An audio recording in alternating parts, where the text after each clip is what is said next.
सीता, सावित्री, अनसुईया या बाला, मैत्रेयी एवं गार्गी तुल्य कर्म की वृत्तियों के संस्थापन के क्रम में अनुप्राणित छात्र हैं। प्यारे बच्चों, स्वतंत्रता दिवस निकट आ रहा है। इसी के संदर्भ में बलिया की कुछ ऐतिहासिक घटनाओं को प्रस्तुत करते हुए वाणी को विराम दूंगा। सबसे पहले मैं स्वतंत्रता संग्राम से संबंधित और स्वदेश प्रेम से संबंधित कुछ पंक्तियों को उद्धृत करते हुए अपनी बात प्रारंभ करूंगा। राष्ट्र कवि मैथिली शरण गुप्त ने लिखा है, जो भरा नहीं है भावों से, बहती जिसमें रसधार नहीं, वह हृदय नहीं है पत्थर है, जिसमें स्वदेश का प्यार नहीं, जिसमें स्वदेश का प्यार नहीं।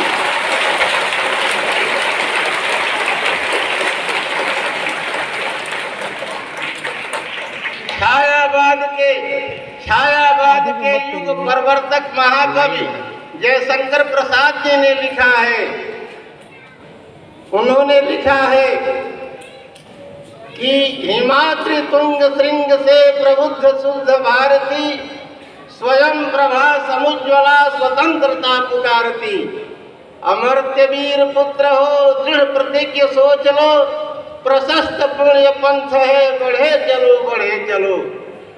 असंख्य कीर्ति रश्मियां विकीर्ण दिव्य दाहसी, सपूत मातृभूमि के रुको न सूर साहसी। आराध्य सैन्य सिंधु में सुवाड वाग्नि से जलो, प्रवीर हो जयी बनो, बढ़े चलो बढ़े चलो।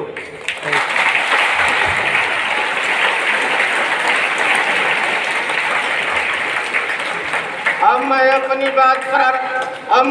बात प्रारंभ कर रहा हूँ। प्यारे बच्चों, 15 अगस्त सन 1947 के पहले हमारा देश विभिन्न वर्ग के शासकों के द्वारा गुलाम रहा।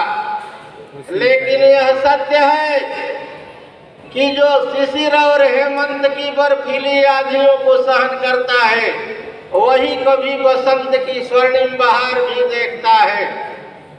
परिणाम स्वरूप राष्ट्रपिता महात्मा गांधी के नेतृत्व में अन्य देशवासियों, राष्ट्रभक्तों एवं क्रांतिकारियों के अथक प्रयास से हमारे देश को 15 अगस्त सन 1947 को आज़ादी प्राप्त हो गई। इस आज़ादी को प्राप्त करने के लिए बच्चों ध्यान देना और इसी पद चिन्हों पर चलने की जरूरत है। आज राष्ट्र की यही मांग भी है कि इस आज़ादी को प्राप्त करने के लिए कितनी ही माताओं की गोद सूनी लाली मिट गई। अपने पतियों के आज़ादी के जंग से वापस आने की प्रतीक्षा में कितनी ही पत्नियों की आंखें पथरा गईं। आजादी के जंग से वापस आने के पश्चात अपने लाडों को, अपने हृदय के टुकड़ों को हृदय से लगा लेने की प्रतीक्षा में कितने ही वयोवृद्ध पिताओं के हृदय विदीर्ण हो गए, क्योंकि औलाद का गम औलाद को भी पानी बना देता है।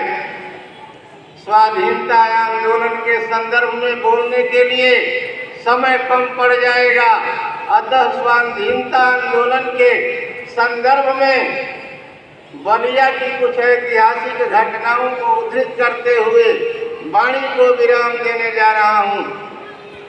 प्यारे बच्चों, भारतीय स्वाधीनता के लिए वैसे तो देश भर में जगह जगह आंदोलन की सक्रियता अपनी तूफानी गति ले चुकी थी, लेकिन बलिया के आंदोलन के संदर्भ में आंदोलन अपनी पराकाष्ठा पर थी। बलिया की धरती के ही मां भारती के सपूत मंगल पांडे, चित्तू पांडे और राम दहीन ओझा का नाम भारतीय स्वाधीनता आंदोलन में अविस्मरणीय रहेगा। बाबू वीर कुंवर सिंह जी बिहार प्रांत के रहने वाले थे, लेकिन स्वाधीनता आंदोलन की सक्रियता के क्रम में उनका संबंध विशेष रूप से बलिया से जुड़ा हुआ था। बलिया केसरी की उपाधि से विभूषित चित्तू पांडे के नेतृत्व में अन्यान्य बच्चों से लेकर वृद्धों तक के हृदय में स्वाधीनता आंदोलन रूपी बिजली पहुंच चुकी थी। बहुत से अंग्रेज मारे गए, बहुत से स्वतंत्रता संग्राम सेनानी भी शहीद हुए, लेकिन बलिया के स्वतंत्रता संग्राम सेनानियों के समक्ष अंग्रेज सिपाहियों की हिम्मत पस्त होने लगी। परिणाम यह हुआ कि अंग्रेज कलेक्टर को पीटकर चित्तू पांडे जी 1 अगस्त सन 1947 को ही बलिया को स्वतंत्र करते हुए कलेक्टर की कुर्सी पर विराजमान हो गए। इसके पश्चात उन्हें अंग्रेजों की कठोर यातनाएं भी झेलनी पड़ी। इसी प्रकार बाबू वीर कुंवर सिंह जी बलिया की धरती पर क्रांतिकारी कहर बरसाते हुए बहुत से अंग्रेजों को अपनी तलवार से काट काट कर मौत के घाट उतार दिए। एक बार की घटना है कि बाबू वीर कुंवर सिंह जी नाव से गंगा नदी पार कर रहे थे। उसी समय छिपकर एक अंग्रेज ने उन पर गोली चला दी। गोली उनकी दाईं भुजा में लगी। स्वाभिमान के धनी बाबू वीर कुंवर सिंह जी ने तलवार से काट कर अपनी उस भुजा को पतित पावनी मां गंगा को समर्पित कर दिया। प्रथम स्वतंत्रता संग्राम में भी बलिया की सबसे बड़ी भूमिका रही। बलिया की धरती के ही लाल मंगल पांडे ने बैरकपुर छावनी से प्रथम भारतीय स्वतंत्रता संग्राम का सूत्रपात किया। इस प्रकार हम कह सकते हैं कि भारतीय स्वाधीनता आंदोलन के क्रम में बलिया की सर्वाधिक महत्वपूर्ण भूमिका रही है। अब बस 1-2 मिनट में वाणी को विराम दूंगा। एक महत्वपूर्ण बात कहूंगा क्योंकि आजादी का पर्व आ रहा है। नेताजी सुभाष चंद्र बोस को नहीं भूला जा सकता है। युगांतर प्रस्तुत करने का उन्होंने कार्य किया।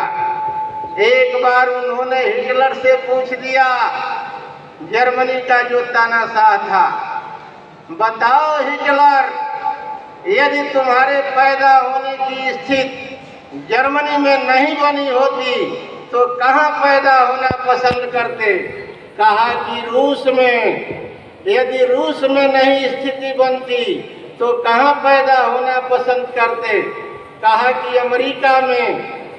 लेकिन हिटलर ने भी पूछ दिया कि अरे नेताजी सुभाष चंद्र बोस, तुम बतलाओ, यदि भारत में तुम्हारी पैदा होने की स्थिति नहीं बनी होती तो तुम कहाँ पैदा होना चाहते?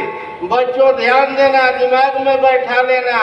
नेताजी ने भारत माता के सपूत ने क्या उत्तर दिया। इतना सुनना था कि नेताजी का खून खौल उठा और उन्होंने कहा कि अरे हिटलर, कान खोल करके सुन लो, यदि सुभाष चंद्र बोस के पैदा होने की स्थिति भारत में नहीं बनी होती तो यह चुल्लू भर पानी में डूबकर मर जाता, लेकिन किसी अन्य देश में पैदा होने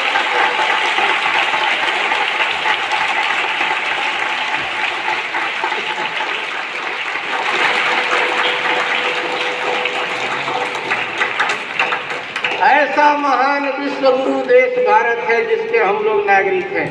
बस 2 पंक्तियों को ठीक करो।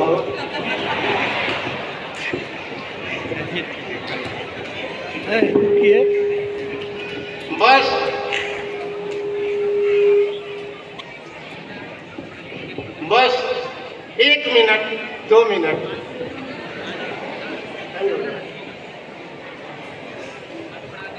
प्यारे बच्चों, 2 चीज नहीं भूलना है। भारतीय स्वाधीनता के प्रतीक स्वरूप तिरंगे झंडे को और एक स्वरचित कविता है, ध्यान देने की जरूरत है। सवाया छंद है कि झुके नहीं भारत माता का भाल, लुटे न भरी सम्मान की थाली। हेतु इसी की तनी वधुओं की मिटी थी सुहाग की लाली। धन्य माताओं के आंचल की हुई अमृत दुग्धमयी वह प्याली। देश के दिव्य ललाट स्वरूप सपूतों को जो बड़े प्रेम से पाली।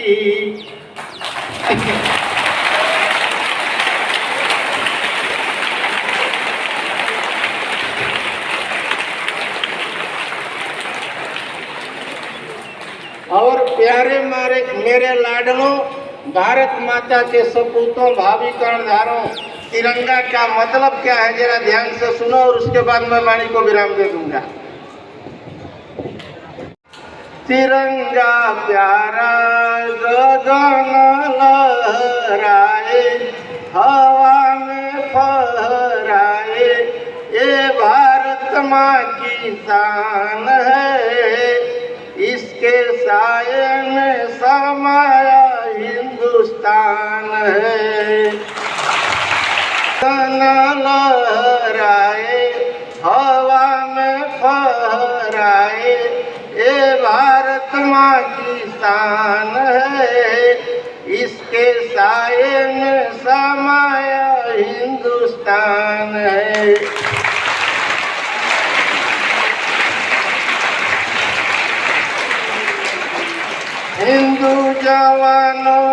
हिंदू जवानों, सिख पारसी मुसलमानों, झंडा झुकाने न पाए।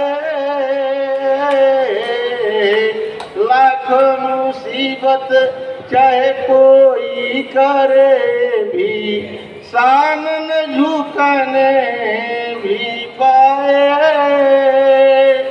आओ हम सब मिलके गाएं देश गीत के दिल के, जवानों के सहारे है भारत की नैया, बापू का वरदान है। इसके साये में समाया हिंदुस्तान है।